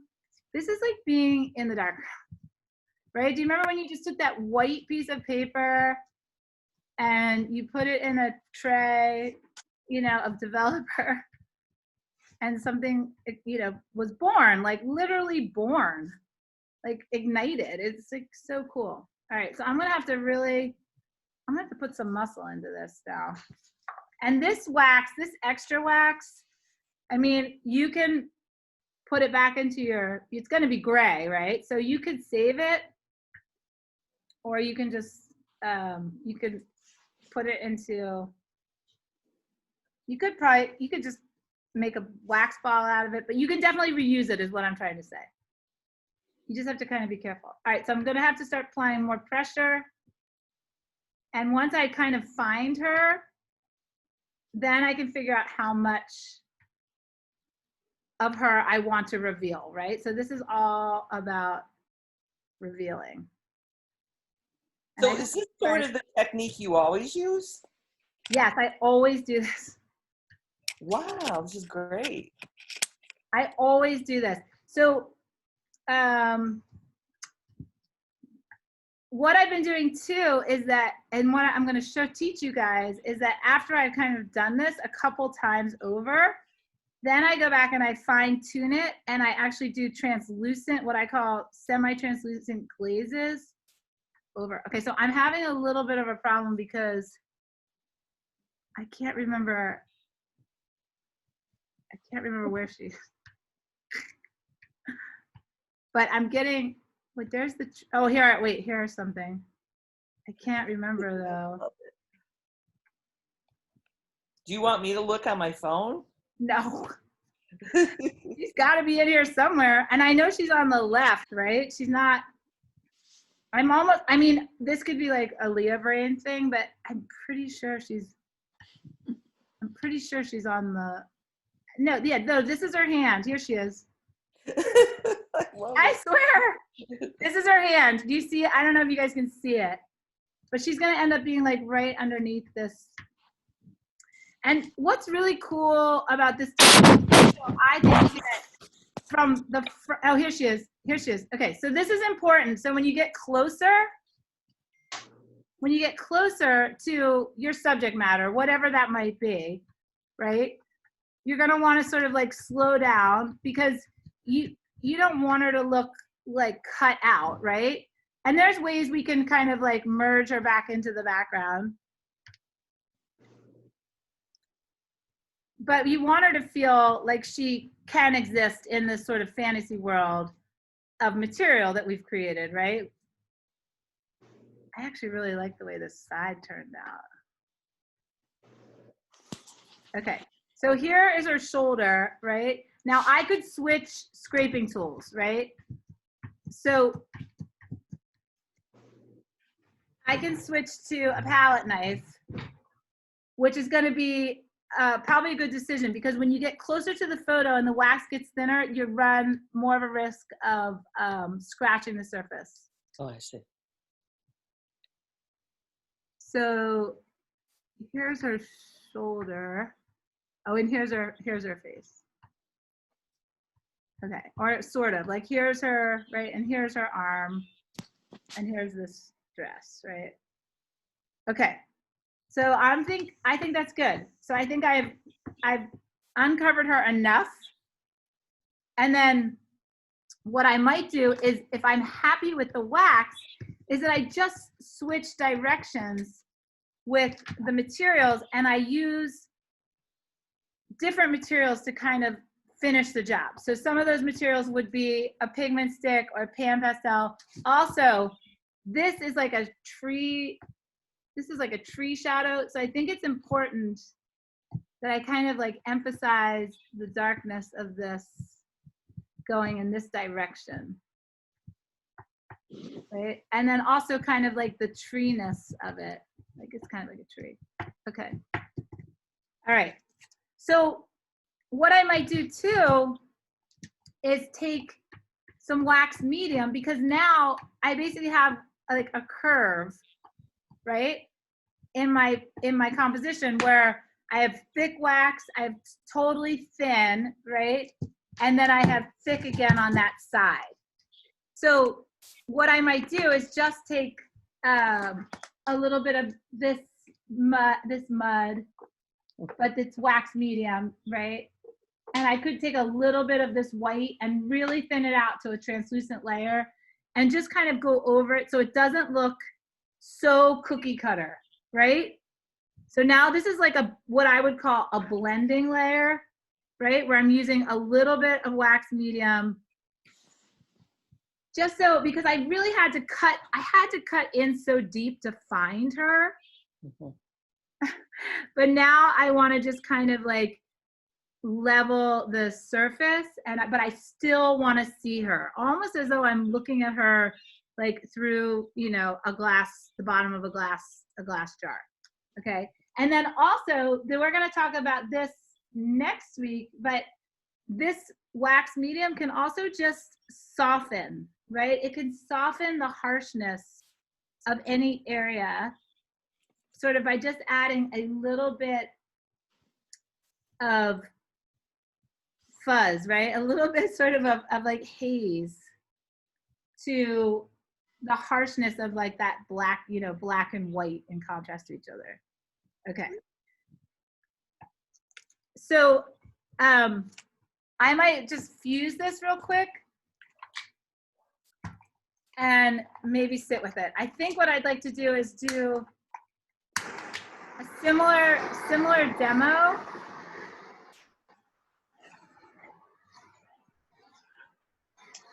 Can you hold it up so we can see it really close too? Thank you. Somebody say something? Oh, can you hold it up so we can see it close? Yeah, let me switch the spotlight video. I think my laptop is a better, oh, wait.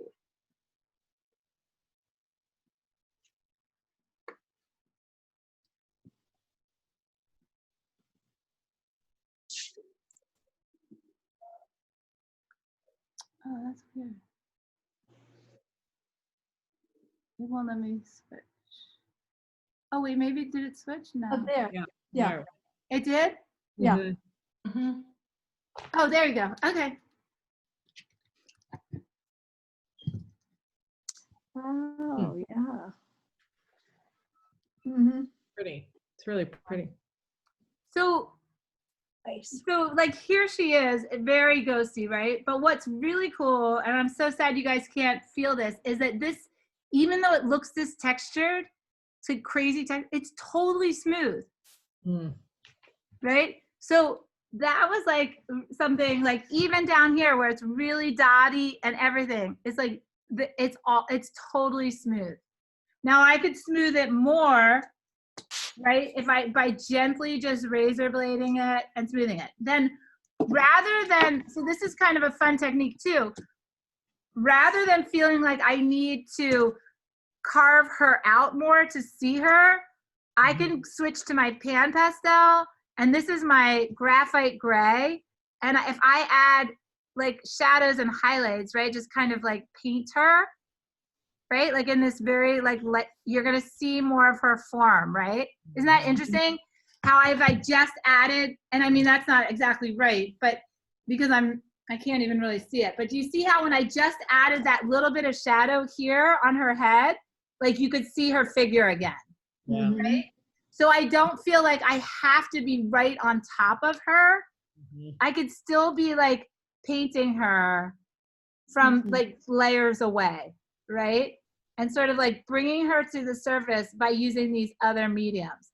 Now I could also decide that I give her dress more form. So I could, you know, like here's her arm and here's her dress, right? So I could go, and I'm just gonna stick to white. Like I could really just start, right? Which is just gonna give separation, right? Between this shape and that shape. And then I would just have to blend this in. So this becomes a shape on top, like the clothing. Her dress now has like form. And again, like I can play around with how opaque or translucent I want this to be, right? But like that changes everything too. And then I could also, because this is so black and white, it just is like dying. And look, there's like a shape to her dress here. And I didn't do this. I did not calculate this. This just happened. Look, this is her dress now, right? I didn't do that.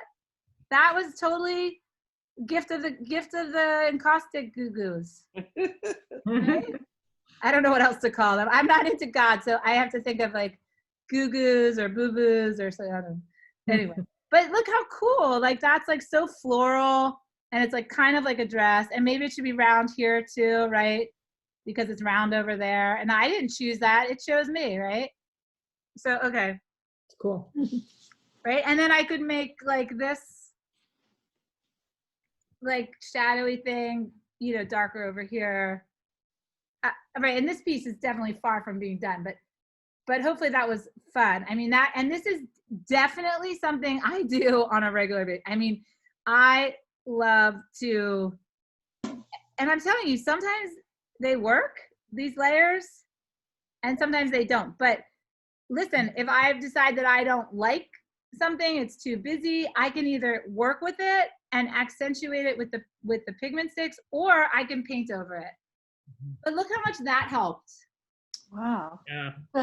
Like now this fabric literally looks like it's coming forward, right? From her body, right? Maybe she needs a little bit more highlight in her shoulder here, you know, and then you can kind of just watch it, like look at it and go, oh yeah, where, and look, put it on the wall. So let's leave this one where it is for now. We'll revisit. And the thing is that it's like I wasn't literally trying to do anything except enjoy the process of putting these textures and layers over this figure. Okay. And did I pick a complicated, like it's like a fairly like simple, right? I mean, and I think too, like the longer I look at this, what's important about why this works is like her hand, like her nose and her hand. It's like her nose, her hand, and then it's like the skirt. You know what I mean? It just, I don't know. And maybe it needs more shading. I don't know. But let me just quickly, before we go, it's 3:47. I'm happy to take any questions, but I'd also just love to do, really quick, I'd love to just do color for you guys. Like I would love to do encaustic medium, purple. Do you want me just to go for it and do it? Go for it. Go for it. Okay.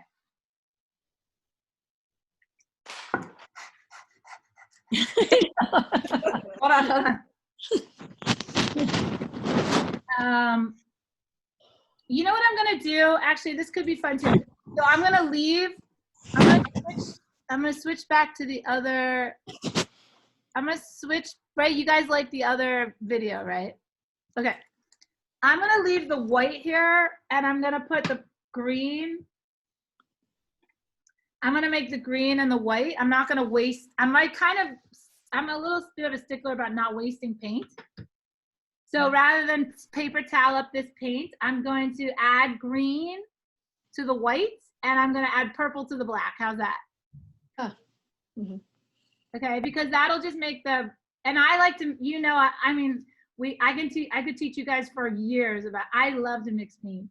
And I like to mix brands of paint, and I like to mix colors, like different, I don't like any paint like straight out of the gate, right? So like even this green, look, I could add another little green to it. And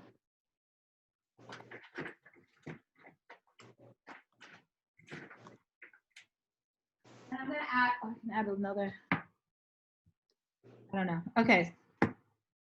So that was, look, those were those three. I don't have a ton of purples. I actually, I'm gonna add a little bit. I guess the reason I don't have purple is you can make purple, right? So why buy it when I can make it? I guess I get like, but sometimes purple's hard to make. That's nice. I added some red.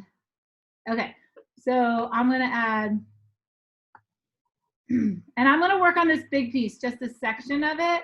So I'm gonna bring it over. Just because it'll be clear.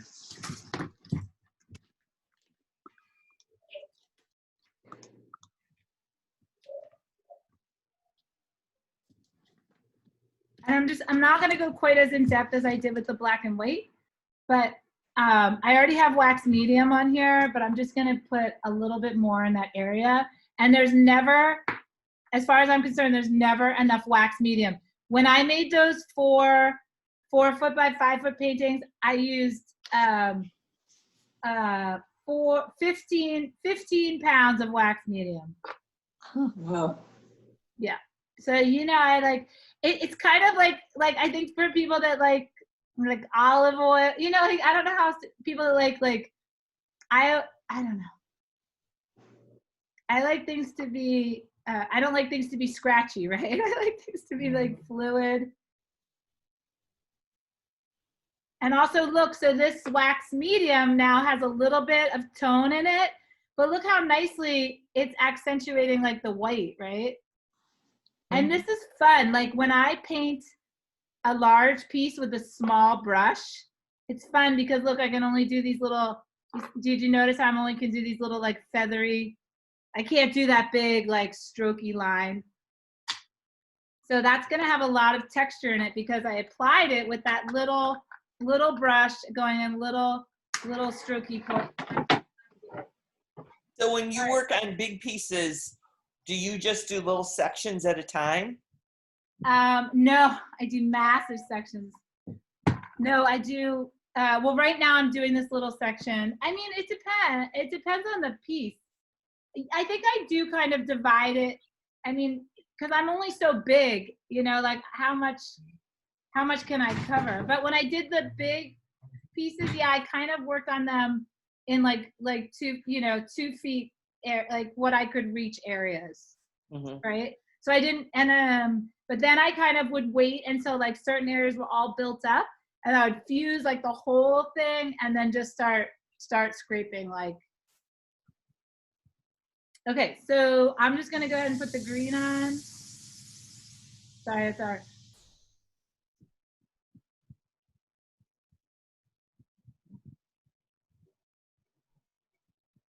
So did we really determine whether we liked, did anybody feel like they had a preference whether they liked the white side first or the black side first?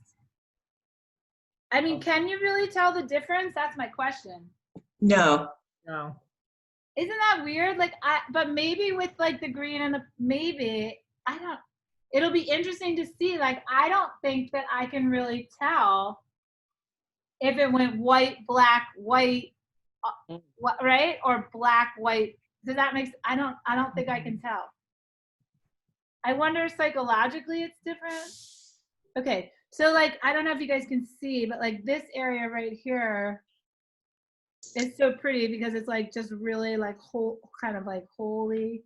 And again, I don't know if you're noticing, but like when I do work large, I try to like use up what I have. Do you see how I kind of tried to use up all the paint that I have? Mhm. And then a lot of times what I'll do is I'll leave this paint here. And then if I'm making another color, I'll leave this as like the undertone mix. And I don't know if it's just something that I do.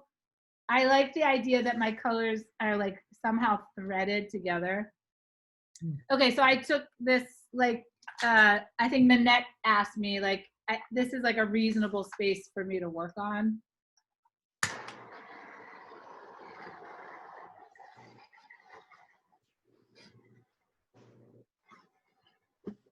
And I'm gonna follow like my same,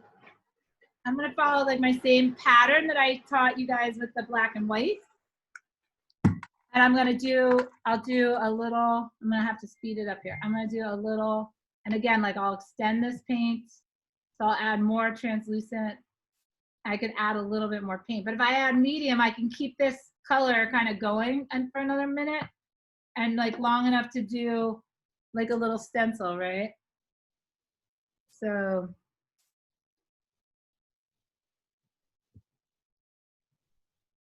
this is more like medium than color, but it'll at least give me something to pop up right under the black, right?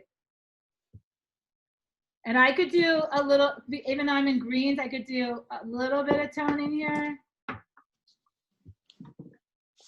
And again, like I just can't use that. And sometimes I think it's nice if you do use like off shades of a color. Oh, and look, I'm magically getting purple over here. God, I don't know how that could happen. Look, did you see the purple? All right, whatever. Okay. So those are 3 stencils, just randomly. And I'm just gonna quickly fuse them.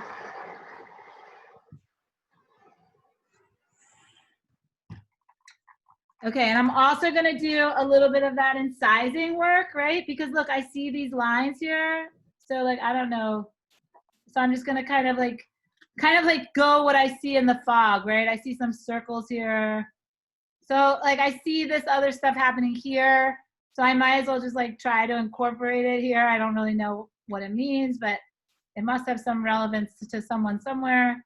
So I'm just gonna kind of keep it going because this is a cool pattern. Like I really do like this radiating circle patterns.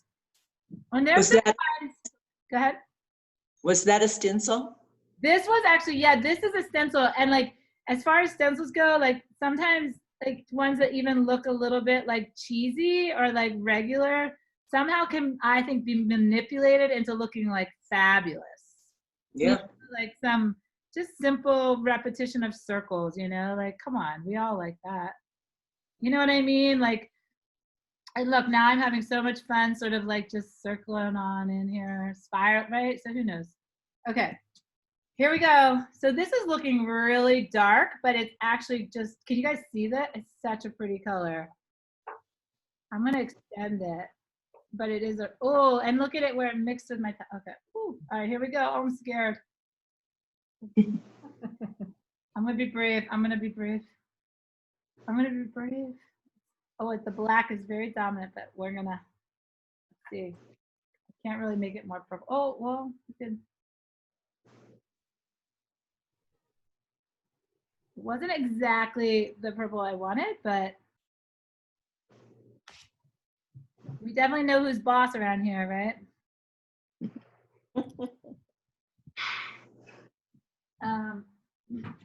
know what I'm gonna do is I'm gonna make it a little bit. Oh, you know what I have here? I'll do this. Look, we're gonna fight back. We're gonna fight back. So I'm adding. This could be cool. I'm adding a tone. Just, I said I wasn't gonna do this. So darn it, I had to. But it kind of looks cool, right? Oh, I love it. Okay. So this is what it looks like when we start shapes, you know, color shifting while we're painting. Mm-hmm. And then look, I can do like a freestyle stroke, right? So I kind of blend it. All right, and then let me just, I know it's time to go, so let me I'm just gonna quick fuse and scrape and see what we got, okay? And then I'll let you guys go. And it kind of looks nice in contrast to this like totally white area, right?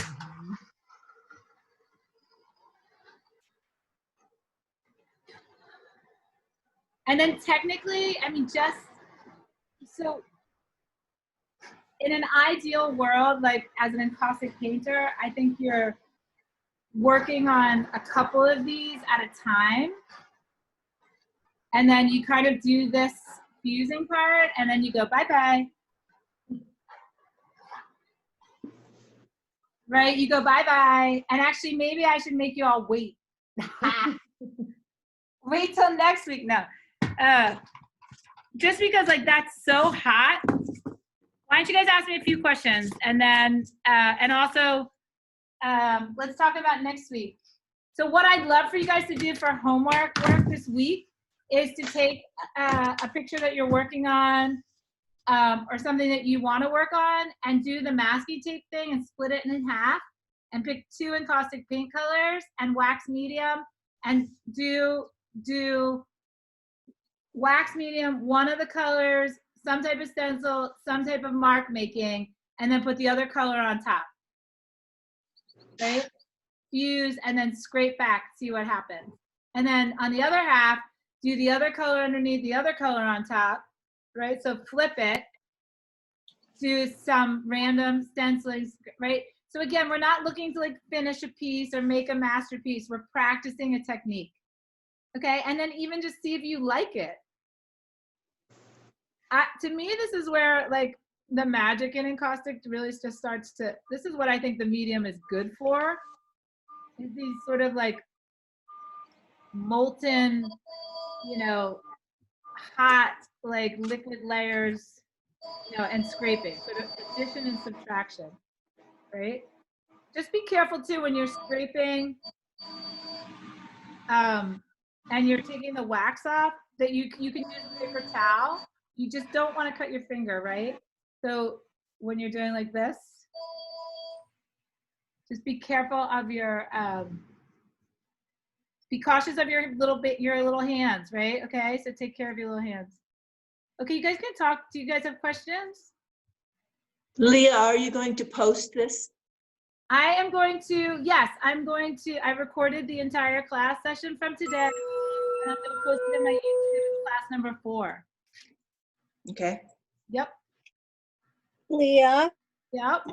do you take your texture all the way down, or do you leave some of it rough? That's a really good question. I like my paintings to look flat. So if I have a lot of texture, what I might do, if I like the color of the texture, is I might just add like wax medium on top and try to make it look flat. If I leave areas really textured, it's just because I just either love the texture, but a lot of times I really like the idea of looking textured but feeling smooth. I have a question. You said that you have like a couple boxes of pieces that you really just don't like. Yes. What do you do with those? Do you remake them or? Yes, I'm gonna totally, well, I'm gonna do a couple things.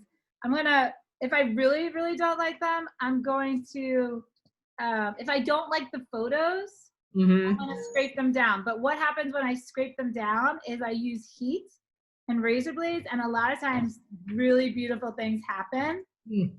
So at some point I might fall back in love with them, right? And just stop right there and be like, oh my God, you're the best thing I've ever seen in my life. Or I go all the way down to the wood, and then I just glue another photo on top of them. Okay. And start over. The idea is that like panels are money, right? And so I don't want to, and wood, like I kind of feel environmentally conscious about, you know, wasting wood. So I wouldn't just throw a wood panel away. I would do everything in my power to either rework the piece.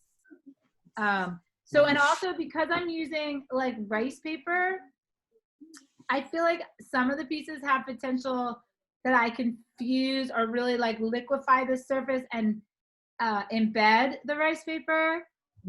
and sort of start like from halfway. Does that make sense? Yes. And I might try some of the figurative work. I might try to either add, you know, another. So I'm kind of interested in adding some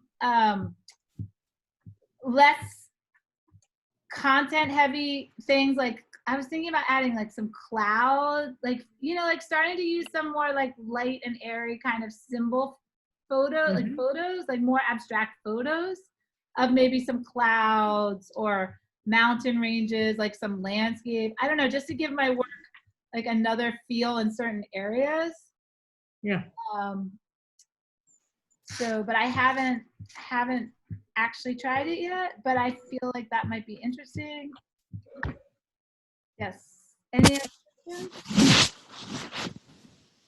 So, at any stage with this piece too that I'm working on, like I can decide that, right? So there's no like right or wrong to when to stop scraping.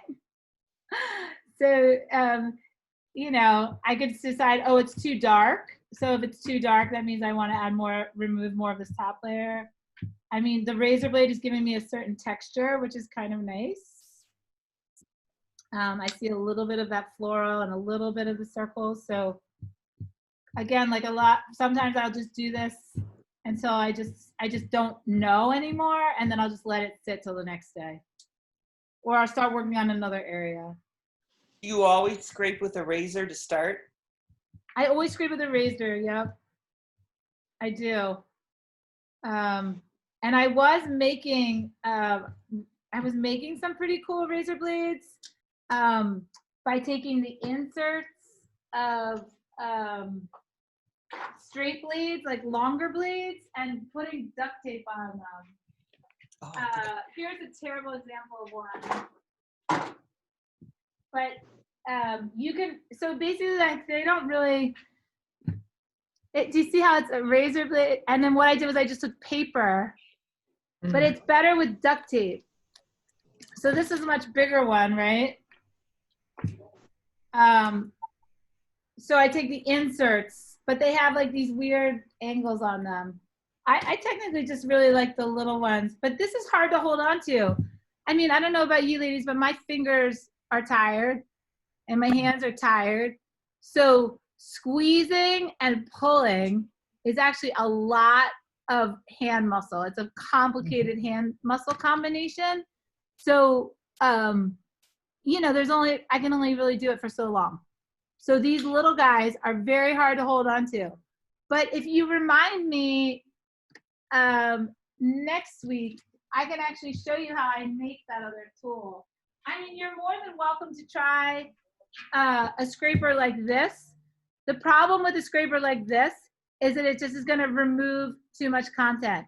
It's like you really wanna like go backwards very slowly. Like you go did you see, like you go forward fast. Forward is easy, right? Forward is always easy. Like go forward, go, right? But then going back, you want to take that slow, and you want to see and watch what's coming up, right?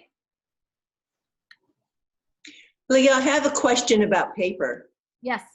I have been kind of playing around with different types of paper, and I have not used rice paper, so I don't know how to compare it. But I used a matte photocopy. I used matte photo paper the other day. And what is your opinion of rice paper versus, you know, just Xerox paper? So I think what's happening for me now is just because I've been working with photos and encaustics for so long that I really, I don't enjoy gluing heavy papers anymore.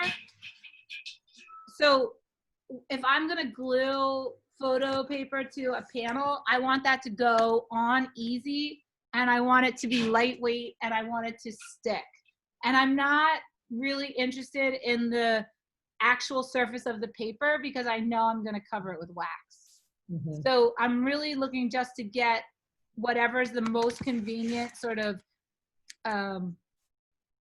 lightest weight, easiest to glue. right? That's going to make the best seal. Like, I mean, in a perfect world, you know, I mean, I like the photo collages though, you know, but I just think all of the lightweight papers are good. Like anything under 200 GSM is good, right? The reason that I like the rice paper, I just like the quality of the paper. I just think it's beautiful. So it's just like why, you know, that's really why I use it. I don't have any other specific material asset, you know, that paper has that other paper doesn't have. When you work on rice paper unmounted, it also is very absorbent, and so it becomes translucent because it absorbs the wax, which can be nice if you just wanted to work on paper pieces. So the outcome really isn't any different if you use a matte photo paper or a Xerox paper copy or rice paper. If you're gluing it to a substrate, I would say that the outcome is exactly the same. Nobody but you will know. Okay. It's kind of like, I hate to say this, and I'm not trying to be weird, but it's kind of like your undergarments, like, you know, like it's kind of like a personal experience for you. It's like, you know, whatever material you have that you like to work with.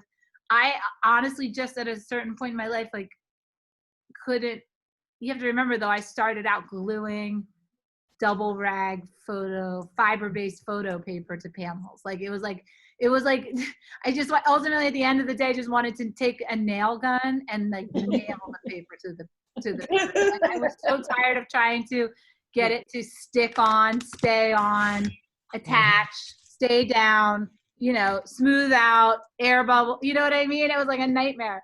So slowly over the years, I was like, oh, I'm gonna try this, you know, and because I had that relationship with Hanemule, I had access to trying, you know, 3 or 4 paper boxes at a time.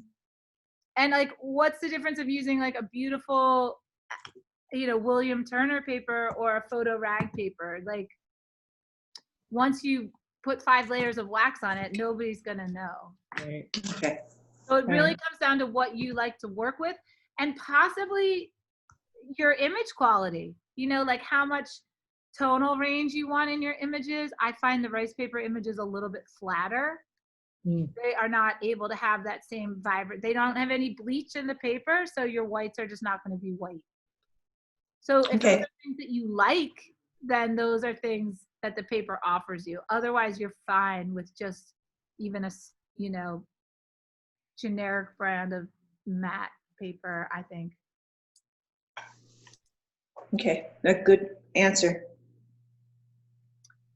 Yeah, I think material questions, when people ask me material questions, I often just ask them to, you know, follow their instinct and guidance. And also I always encourage artists to use what's available to them and to never, never, ever allow materials to stand in the way of making art. You know, how could you possibly be attached to a material if you don't have it around you and you're not using it? Use what you have and learn from it and then move on. Like, don't let anything hold you back. Yeah. I've had artists that have not had money and not been able to afford wood panels. I've worked on cardboard and worked on paper and built stuff, you know, from scraps because they had such a strong need to make art that, you know, the lack of funding for proper materials didn't hold them back. They worked on what they could find. And recycled wax too. Like I have boxes, you know, I could use brand new, super expensive wax medium all the time. Sometimes I like to throw in some, you know, I'm not going to throw wax in the trash. I have boxes of wax. You know, I don't want to, so sometimes I, you know, or I get a student in here who's willing to work with dirty wax and then they make incredible artwork with totally dirty wax, you know? So always good to what did you say? Oh, open the process, right? I love that. Thank you for saying that, Pam. All right, I'm gonna go, you guys. I'll send you all the YouTube. Any other questions about layering?